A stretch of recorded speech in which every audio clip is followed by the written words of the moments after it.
Assalamualaikum warahmatullahi wabarakatuh. Saya, Mamah Dede, menghimbau seluruh warga masyarakat Ambon untuk memilih pimpinan Anda pada tanggal 27 Juni besok.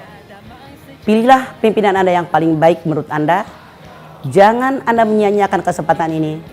Jangan menjadi yang golput, karena ini merupakan hak kita sebagai warga masyarakat. Saya yakin Polda Maluku pasti akan menjaga keamanan dan ketertiban kita semua. Demi menjaga keutuhan warga masyarakat kita, jangan sampai ada yang mencerai-beraikan. Jaga persatuan dan kesatuan kita. Selalu kita damai satu dengan yang lain, saling hormat menghormati. Yuk hadiri tablik akbar bersama Mamah Dede pada tanggal 25 Juni di Masjid Raya Al-Fatah, Ambon. Assalamualaikum warahmatullahi wabarakatuh. Langsung umum, bebas rahasia, jujur dan adil, demi Indonesia damai sejahtera.